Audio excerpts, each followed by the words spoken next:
Hello friends, welcome back to PP classes. UP TET का practice set है SST यानी कि सोशल साइंस।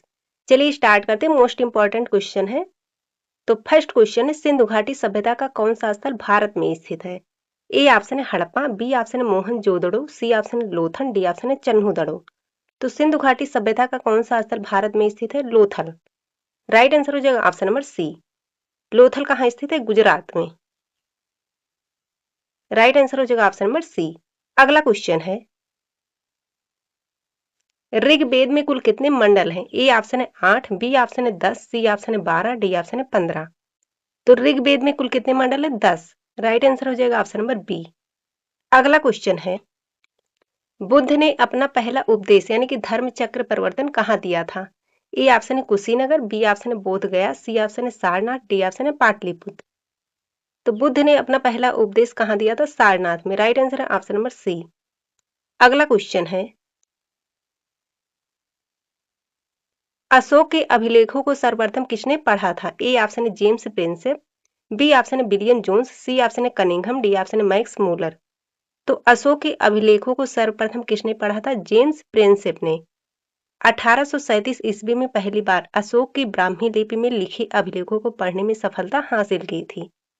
जेम्स प्रिंसेप ने। राइट आंसर है ऑप्शन नंबर ए। अगला क्वेश्चन है, गुप्त वंश का संस्थापक कौन था? ए ऑप्शन है चंद्रगुप्त प्रथम, बी ऑप्शन है श्रीगुप्त, सी ऑप्शन है समुद्रगुप्त, डी ऑप्शन है घटोत्कच। तो गुप्त वंश का संस्थापक कौन था? श्रीगुप्त। राइट आंसर है ऑप्शन नंबर बी। तो श्रीगुप्त ने लगभग 240 ईस्वी में गुप्त वंश की स्थापना की थी और महाराज की उपाधि धारण की थी। राइट आंसर है ऑप्शन नंबर बी। अगला क्वेश्चन है, तराइन का प्रथम युद्ध 1191 ईस्वी में किसके बीच लड़ा गया था? ए ऑप्शन इसमें मोहम्मद गौरी और पृथ्वीराज चौहान, बी ऑप्शन अकबर और हेमू, सी ऑप्शन बाबर और इब्राहिम लोदी, डी ऑप्शन महमूद गजनवी और जयपाल। तो तराइन का प्रथम युद्ध किसके बीच लड़ा गया था? मोहम्मद गौरी और पृथ्वीराज चौहान के बीच। राइट आंसर है ऑप्शन नंबर ए, है ना, जिसमें पृथ्वीराज चौहान की जीत हुई थी और मोहम्मद गौरी हार गया। राइट आंसर है ऑप्शन नंबर ए। अगला क्वेश्चन है,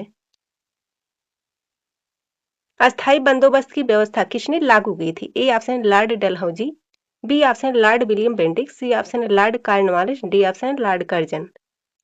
तो अस्थायी बंदोबस्त की व्यवस्था किसने लागू की थी? लॉर्ड कॉर्नवालिस ने। राइट आंसर है ऑप्शन नंबर सी। 1793 ईस्वी में बंगाल, बिहार और उड़ीसा में अस्थायी बंदोबस्त लागू की। राइट आंसर है ऑप्शन नंबर सी। अगला क्वेश्चन है, 1857 के विद्रोह के समय भारत का गवर्नर जनरल कौन था? ए ऑप्शन है lord Dalhousie, B option lord Canning, C option lord Ripon, D option lord Curzon. तो 1857 के विद्रोह के समय भारत का गवर्नर जनरल कौन था? Lord Canning. Right answer option number B.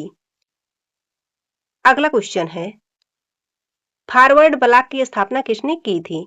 ए ऑप्शन है सुभाष चंद्र बोस, बी ऑप्शन है रास बिहारी बोस, सी ऑप्शन है महात्मा गांधी, डी ऑप्शन है जवाहरलाल नेहरू। तो फॉरवर्ड ब्लॉक की स्थापना किसने की थी? सुभाष चंद्र बोस ने। राइट आंसर ऑप्शन नंबर ए। अगला क्वेश्चन है, भारतीय राष्ट्रीय कांग्रेस के प्रथम मुस्लिम अध्यक्ष कौन थे? ए ऑप्शन है अबुल कलाम आजाद, बी ऑप्शन है रफी अहमद किदवई, सी ऑप्शन है बदरुद्दीन तैयबजी, डी ऑप्शन है एम ए जिन्ना। तो भारतीय राष्ट्रीय कांग्रेस के प्रथम मुस्लिम अध्यक्ष कौन थे? बदरुद्दीन तैयबजी, है ना। 1887 ईस्वी में कांग्रेस की तीसरे अधिवेशन की अध्यक्षता की थी बदरुद्दीन तैयबजी ने। Right answer option number C. अगला क्वेश्चन है, सौर मंडल का सबसे गर्म ग्रह कौन सा है? ए ऑप्शन है बुध, बी ऑप्शन है शुक्र, सी ऑप्शन है मंगल, डी ऑप्शन है बृहस्पति। तो सौर मंडल का सबसे गर्म ग्रह कौन सा है? शुक्र। राइट आंसर है ऑप्शन नंबर बी। अगला क्वेश्चन है, पृथ्वी का एकमात्र प्राकृतिक उपग्रह कौन सा है? ए ऑप्शन है डीमोस, बी ऑप्शन है चंद्रमा, सी ऑप्शन है टाइटन, डी ऑप्शन है फोबोस। तो पृथ्वी का एकमात्र प्राकृतिक उपग्रह कौन सा है? चंद्रमा। राइट आंसर है ऑप्शन नंबर बी। अगला क्वेश्चन है,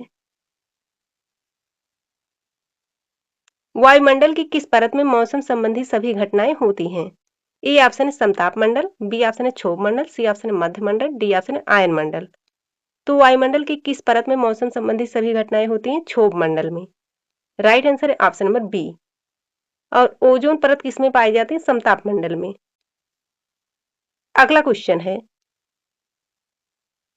विश्व की सबसे गहरी झील कौन सी है? ए ऑप्शन है सुपीरियर झील, बी ऑप्शन है कैस्पियन झील सागर, सी ऑप्शन है बैकाल झील, डी ऑप्शन है विक्टोरिया झील। तो विश्व की सबसे गहरी झील कौन सी है? बैकाल झील। राइट आंसर है ऑप्शन नंबर सी। अगला क्वेश्चन है, भारत की सबसे प्राचीन पर्वत श्रृंखला कौन सी है? ए ऑप्शन है हिमालय, बी ऑप्शन है अरावली, सी ऑप्शन है सतपुड़ा, डी ऑप्शन है पश्चिमी घाट। तो भारत की सबसे प्राचीन पर्वत श्रृंखला कौन सी है? अरावली। राइट आंसर है ऑप्शन नंबर बी। अगला क्वेश्चन है, भाखड़ा नांगल परियोजना किस नदी पर निर्मित है? ए ऑप्शन है सतलुज नदी, बी ऑप्शन है झेलम नदी, सी ऑप्शन है गंगा नदी, डी ऑप्शन है महानदी। तो भाखड़ा नांगल परियोजना किस नदी पर निर्मित है? Right answer option number A Sutlej नदी। अगला क्वेश्चन है, काजीरंगा राष्ट्रीय उद्यान किस राज्य में स्थित है और किसके लिए प्रसिद्ध है? ए ऑप्शन है असम एक सींग वाला गैंडा, बी ऑप्शन है गुजरात एशियाई शेर, सी ऑप्शन है उत्तराखंड बाघ, डी ऑप्शन है पश्चिम बंगाल रॉयल बंगाल टाइगर। तो काजीरंगा राष्ट्रीय उद्यान किस राज्य में स्थित है और किसके लिए प्रसिद्ध है? असम में स्थित है और एक सींग वाले गैंडे के लिए प्रसिद्ध है। राइट आंसर ऑप्शन नंबर ए। अगला क्वेश्चन है,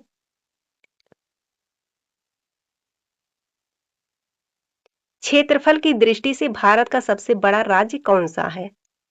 ए ऑप्शन है उत्तर प्रदेश, बी ऑप्शन है मध्य प्रदेश, सी ऑप्शन है महाराष्ट्र, डी ऑप्शन है राजस्थान। तो क्षेत्रफल की दृष्टि से भारत का सबसे बड़ा राज्य कौन सा है? राजस्थान। राइट आंसर है ऑप्शन नंबर डी। और जनसंख्या की दृष्टि से भारत का सबसे बड़ा राज्य है उत्तर प्रदेश और क्षेत्रफल में इसका चौथा स्थान है।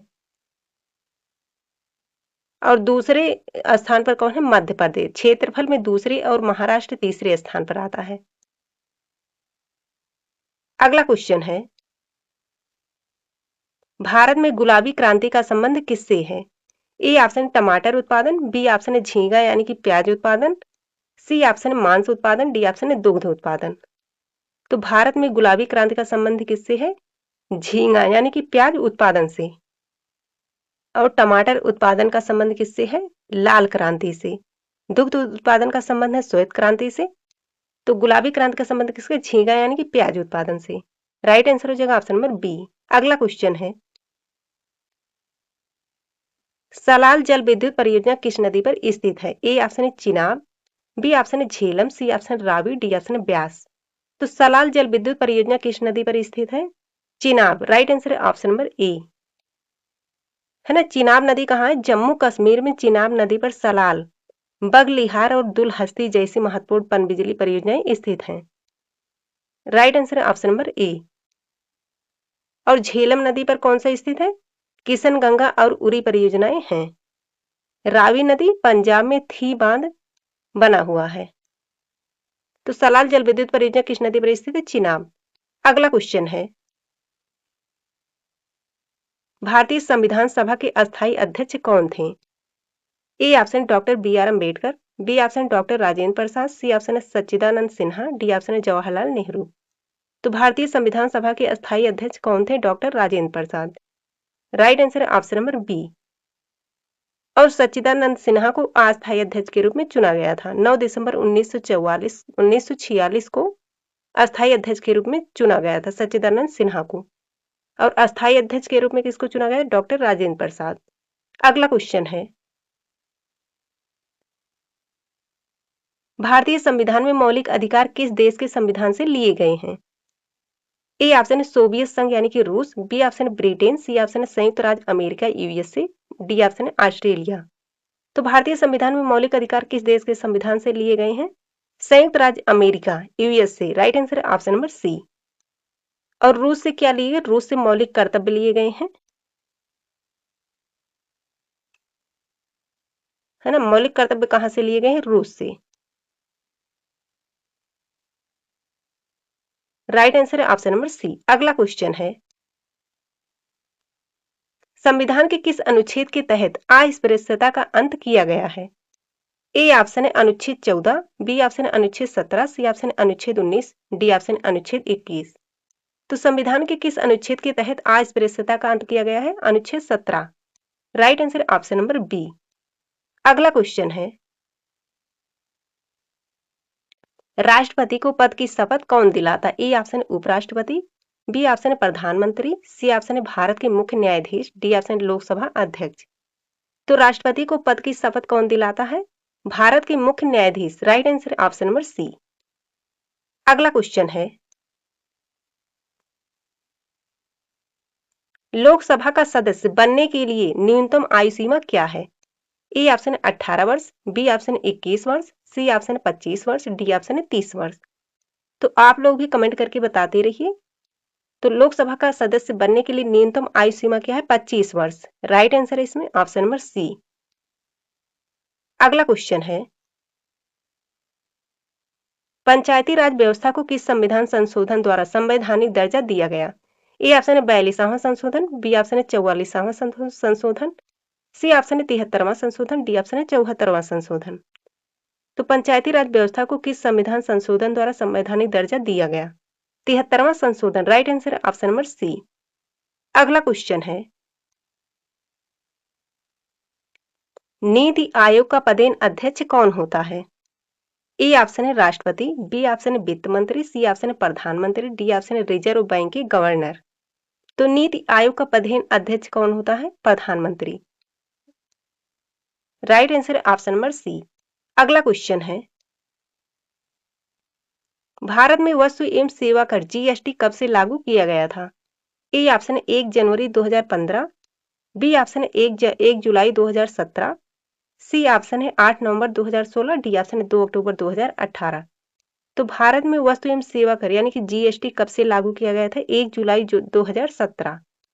Right answer option number B, 1 जुलाई 2017।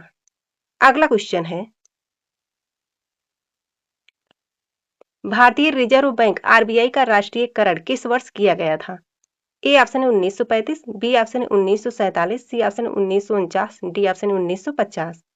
तो भारतीय रिजर्व बैंक का राष्ट्रीयकरण किस वर्ष किया गया था? 1949। राइट आंसर है ऑप्शन नंबर सी। अगला क्वेश्चन है, ओजोन परत संरक्षण दिवस कब मनाया जाता है?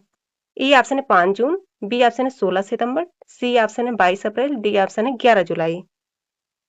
तो ओजोन परत संरक्षण दिवस कब मनाया जाता है? 16 सितंबर। राइट आंसर है ऑप्शन नंबर बी। 5 जून को क्या मनाया जाता है? पर्यावरण दिवस। 22 अप्रैल को क्या मनाया जाता है? पृथ्वी दिवस। विश्व पृथ्वी दिवस मनाया जाता है कब? 22 अप्रैल को। और 11 जुलाई को क्या मनाया जाता है? विश्व जनसंख्या दिवस।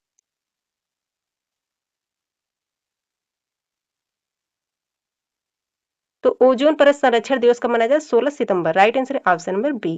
तो फ्रेंड्स आज के लिए बस इतना ही, मिलते हैं एक नए वीडियो में, तब तक के लिए जय हिंद, जय भारत।